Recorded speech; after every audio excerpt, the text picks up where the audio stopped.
na tunataka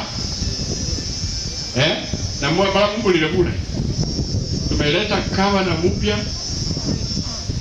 kawa na fresh development conscious governor, mtu ambaye atapush kaunti ya Bungoma to another level, na sio mwingine ni Tim Wanyonyi. Sababu ni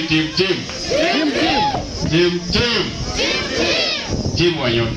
Huyo ndiye ame sasa kwenye humanya na wazee hata makanisa, pastor, bishop, mwana.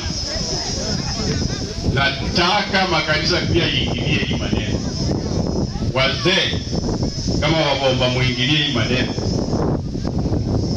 Hakuna mtu amesema ati kaunti moja inakuwa na kama na miaka 20 na huku tuko counties, sub counties 9. Kama imekuwa sasa Kimilili miaka 15, tunataka isunguke rotational.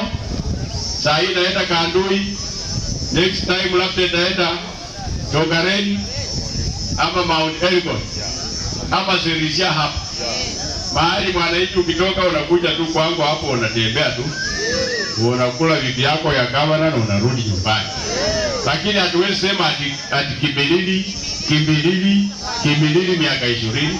Kwani nyinyi mtakuwa mnafikiria namna gani? Hata makanisa inafikiria wapi? Hata wazee wanafikiria wapi? 20 years mahali moja. Kwani hiyo ni kware? Hiyo ni kware ya gavana.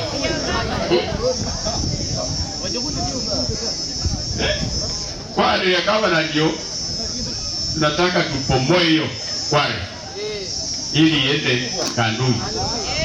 This time kwa timu hii. Kwa timu Huyu msichana amekufa akiwa